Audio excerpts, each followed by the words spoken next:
Okay, I will speak with, do you hear me? Okay, yes? Okay. Is this working? Okay, because I don't hear the echo. Okay.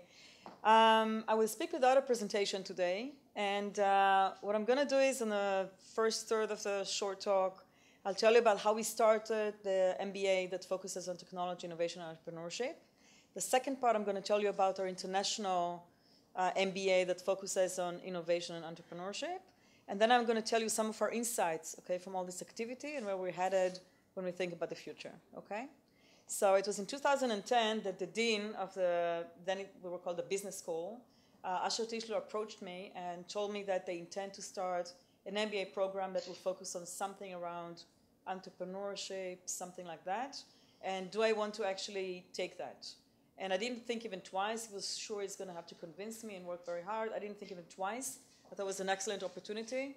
And I basically decided to take that. At the same time, I already have my consultancy for innovation. And the dean back then said, but one thing I really want to ensure is that you keep doing consulting. Okay? Because he wanted me as someone who comes, I mean, I do have background in academia, but I was actually working outside of academia. He wanted me to stay as someone who comes to the business school, not from the business school, and keeps having a lot of activity outside of the business school. I can tell you by itself, this was a very brave step back then. Today it seems almost trivial, but back then it was not. So I started creating this MBA program.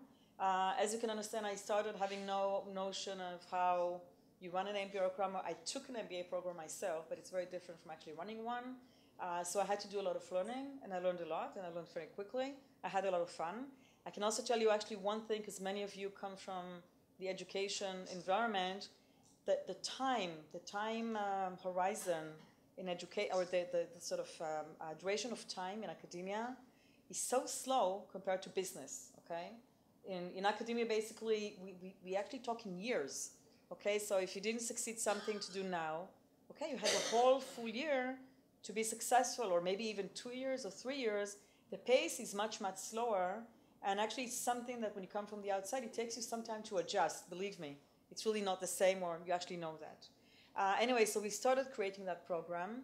I won't tell you all the details, but I can say that it took about 2 years just to stabilize the MBA program. There's almost nothing special, in a sense that we started with the regular MBA programs that you must teach, right, to give an MBA. And we added some courses that we thought would be cool around technology ventures, innovation management, some of the new technology areas like cyber and so forth. But it was actually quite a regular MBA program, if you ask me. But then it does take time to establish something like that, okay? So that the students don't start to, don't try to rebel and do all sorts of things, okay? And in the third year, we actually really started, I think, creating the new phase. And in the new phase, basically, we started introducing some special courses and some special activities, okay? One of those activities, and actually maybe I'll go actually one step before. If you look at people who can teach in academia, we have, most of the lecturers come from academia, but it was clear that if you want to have a strong MBA program in innovation and entrepreneurship, it must be grounded in the entrepreneurial environment and the ecosystem, okay? That is for sure. And in order to do that, for example, you would like people from the outside to teach at the business school.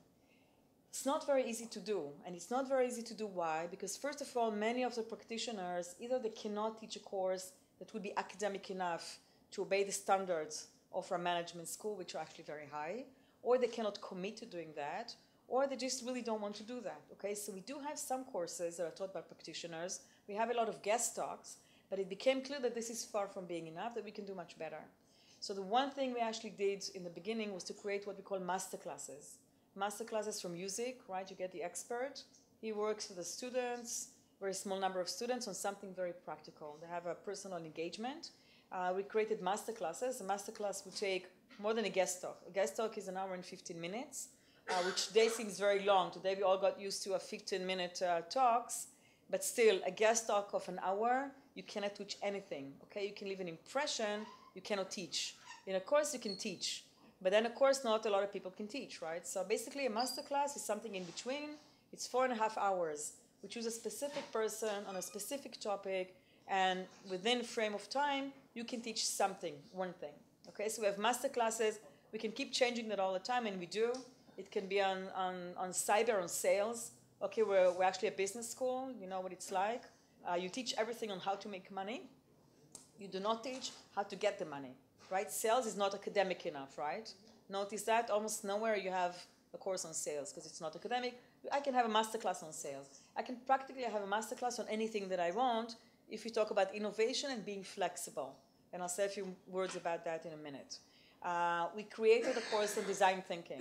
Design thinking becomes more popular now. We did it about 4 years ago. I believe it's a great, great methodology. It was created at the Stanford University, right, the design school. We have a lecturer that actually used to teach there. She now teaches in our program. She's doing an amazing job. She talked about empathy, about really identifying needs, okay, because we believe actually that if you want to start and be successful as an entrepreneur, you need also maybe new technology, even though sometimes you don't need technology at all, but you must have a true understanding of a deep need. And we're all aware of companies and startups that even raised money, but did not really have a good need, and at some point they disappear, okay? So this is one of the things we have, and then we move forward. So today in the program, we have a lot of really specific activities that help our students both to engage with the external environment, but also to experience things themselves, okay? When you talk about learning, and this is already about learning, you want to practice things, right? You talk about explicit learning, implicit learning. We want the students to practice. So we have a pre-accelerator in the program. Within a course of 2 months, the students start with a concept, and they actually get it to a point where they can pitch, they understand it, they know the need, and everything around it, the business canvas model and all of these things, okay? So we have that.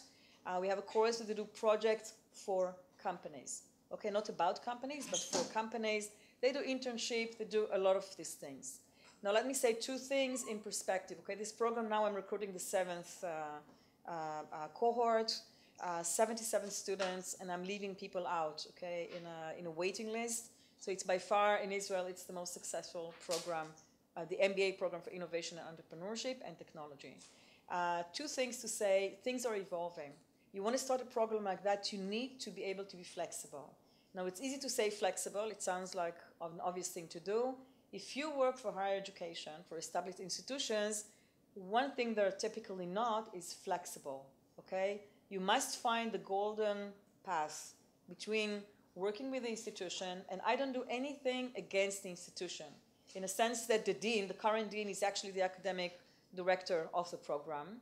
All the courses that are required to obey the academic standards, they obey the academic standards.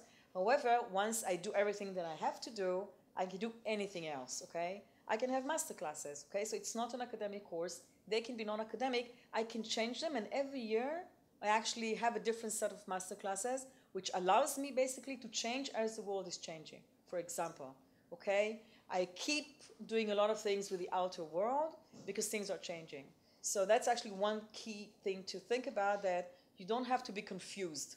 In a sense, for example, okay, I don't think, or let me say it in a different way, if you want to run a startup today, I don't think you should enroll in an MBA program, okay? You should focus all your efforts on running your current startup.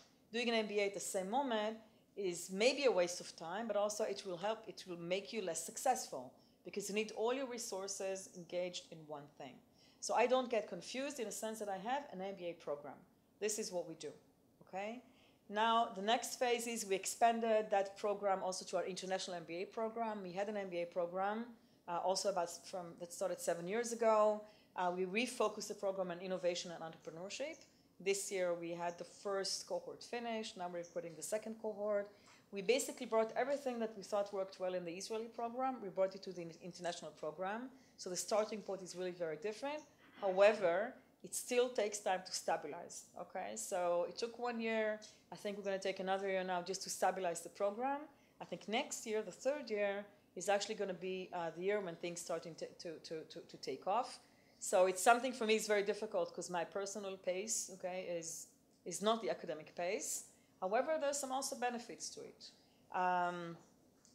Now let me start with saying some insights from what I've seen so far, okay? And I know the first panel was about education technology, At the moment, I don't even deal with this concept at all. That is, I'm doing a lot of things. I'm not saying it's not important. My focus is really very different.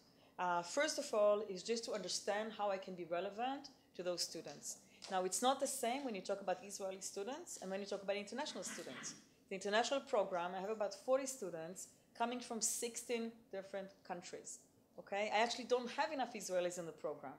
I bring people from all over the world. I tell them, let's come to the startup nation. Let's study entrepreneurship and innovation in general, but also get to know the ecosystem of the startup nation. And guess what? They don't have a lot of students with them who actually come from the startup nation. Okay? It's not as bad because I make them meet students in the Israeli program, and I take care of that. But basically, you have to understand the needs, and the needs change. For example, 7 years ago, if I tried to talk to my students about social entrepreneurship, they thought this was boring. They came to make money. This is not interesting. Today, just talk to them about that. This is something they want to do. And I know that. I know that why I'm talking to them, I'm asking them, I keep changing things. Okay, so if you actually want to do something about innovation and entrepreneurship, you got to walk your talk. Okay, I don't think there's any other way about that. So we keep changing things. I think the students by now, they know our language. And for example, I'll give you an example.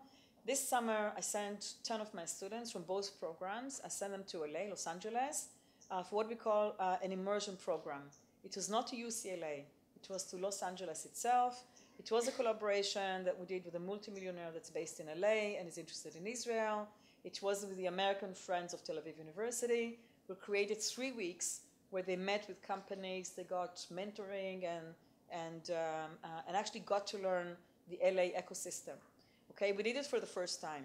So we had the program, and when I presented that to my student, I told them something very simple. I said, look, it's the first time we're doing it, so you know what's going to happen. We will have fuck-ups, okay? And we did. Overall, it went really fine, okay? Next time it's going to be much better. But the students already know that they're part of an activity where we try new things, because otherwise I don't think we're doing it well. But, okay, when we try something new, this is how it works. Things will go wrong, that's for sure. When you try something for the first time, your main goal is just to have it okay. Believe me, and I like excelling, okay? It's not that I don't like excelling. Maybe one more thing to say in terms of insights, and maybe I'll speak more afterwards, but if you ask me today, what is the focus of innovation and entrepreneurship programs, I would say, and that may sound funny, I would say, you know, maybe the least important thing is content, even though most of what we spend our time doing is giving content in courses, okay? So content. You need to talk and experience and bring up leaders. Why? To be an entrepreneur today is to be a leader.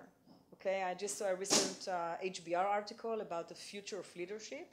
And they said, you know, we truly don't know, but we think that building networks is going to be part of that. Probably. Okay, so we have to be leaders. And maybe the last thing, and I do things around that, is to take care of the person, him or herself. Why is that? Things are changing very rapidly. You know what's not really changing? The actual person. Okay, the person can grow, of course, and we all improve with time, right? Of course. But the actual person itself is not changing. If you can help people in their MBA years, when they're 20-something, 30-something, when they know already something about the world, if you can actually bring them in a situation when they can sit quietly, see who they are, get to know themselves better, understand what is stopping them from doing really what they want, I think you've done an amazing thing. You've actually done something amazing at different levels. First of all, you help a person to be a better person. You help the person to be happier with who that person is. And also, I think you really help them in being a better innovator and entrepreneur. Okay, so if I talk about the program in general, these are some of the insights that I think we have by now. And I think it's my time, so I'm going to stop. And if there's a few questions, maybe I'll take them, and then we can continue. It's my time, yeah? Yeah. We'll take questions at the end. Okay, so Okay. fine. So, thank you very much for this. Yeah.